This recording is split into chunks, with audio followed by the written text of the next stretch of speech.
స్థానిక సంస్థల ఎన్నికలకు నోటిఫికేషన్ రావడంతో రాజకీయ పార్టీలు సిద్ధమవుతున్నాయి. రిజర్వేషన్ల ప్రక్రియ మొదలు కావడంతో ఖమ్మం జిల్లా వ్యాప్తంగా ఎన్నికల కోడ్ అమల్లోకి వచ్చేసింది.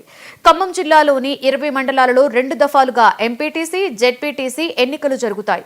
పంచాయతీ ఎన్నికలు 3 విడతల్లో జరుగుతాయి. ఇక ఇదే అంశం మీద పూర్తి సమాచారాన్ని మా రిపోర్టర్ చిర్రారవి అందిస్తారు.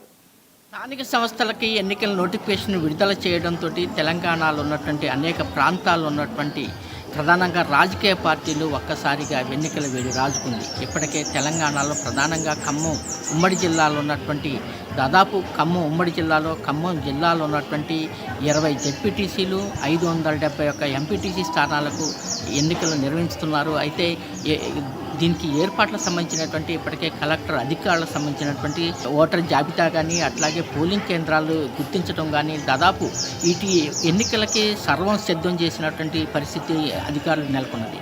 అయితే ఇప్పటికే ఖమ్మం జిల్లాలో ఉన్నటువంటి ఎన్నికల నోటిఫికేషన్ విడుదల చేసినప్పటికీ కూడా రాజకీయాలలో ప్రధానంగా గ్రామాలలో ఒక అనిశ్చిత పరిస్థితి ఏర్పడ్డది. ప్రధానంగా ఎన్నికల నోటిఫికేషన్ విడుదలైన తర్వాత రిజర్వేషన్ల ప్రక్రియ ఏదైతే ఉందో బీసీ రిజర్వేషన్ల ప్రక్రియని ఏదైతే ఉన్నాయో అవి మొత్తం కూడా కోర్టు పరిధిలో ఉన్నాయని చెప్పడంతో ప్రకటించినటువంటి బీసీ రిజర్వేషన్ ఏదైతే ఉందో అది అమలవుతుందా కాదనేటువంటి ఒక అనిశ్చిత పరిస్థితి ఉన్నది.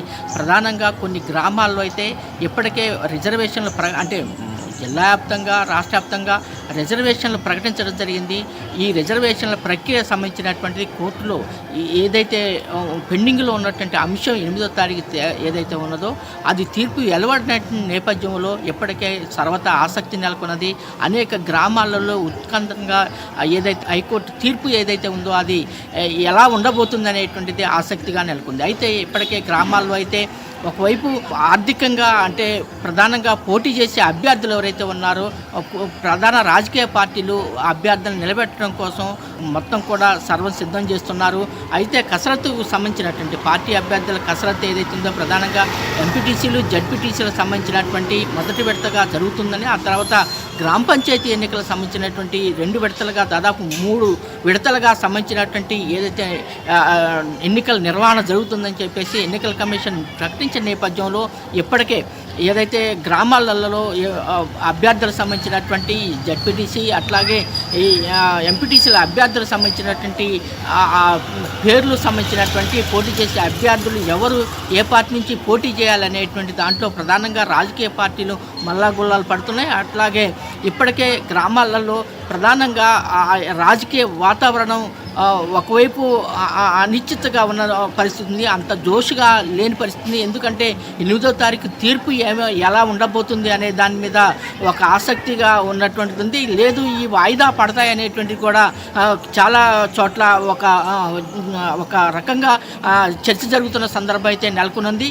ఏదైనప్పటికీ కూడా గ్రామాలలో ఇప్పటికే ఏదైతే స్థానిక సంస్థల ఎన్నికలకు సంబంధించినటువంటి నోటిఫికేషన్ విడుదల కావడం అట్లాగే దానికి సంబంధించినటువంటి రాజకీయ పార్టీలతో ఇప్పటికే కలెక్టర్ ఇతర అధికారులు ఏదైతే రాజకీయ పార్టీలతోటి సమావేశం కావడం, ఆ తర్వాత ఎన్నికల నోటిఫికేషన్లో విధి విధానాలకు సంబంధించినటువంటి అవి కూడా మొత్తం కూడా రాజకీయ పార్టీలకు వివరించడంతో ఇప్పటికే అభ్యర్థుల ఎంపికకు సంబంధించినటువంటిది అట్లాగే స్థానిక సంస్థలో పోటీ చేసే రాజకీయ పార్టీలు సర్వతా ఆసక్తి నెలకొన్నది. గ్రామాల్లో ఇప్పటికే కొంత చర్చ జరుగుతున్నప్పుడు కూడా 8వ తారీఖు తీర్పు ఎలా ఉండబోతుందనే దాని నుంచే ముందుకెళ్లేటువంటి పరిస్థితి ఉన్నది. ఏదైనప్పటికీ కూడా నగరాలలో ప్రధానంగా ఏదైతే ఉన్నటువంటి రాజకీయ పార్టీలు మొత్తం కూడా గ్రామాల్లో ఉన్నటువంటి ఎంపీటీసీ, జెడ్పీటీసీలకి ఏదైతే ఎన్నికలకు సర్వసిద్ధమైతే అన్న సందర్భం అయితే నెలకొని ఉంది. కెమెరామెన్ సుధాకర్తో చిర్రారవి, 99 టీవీ, ఖమ్మం.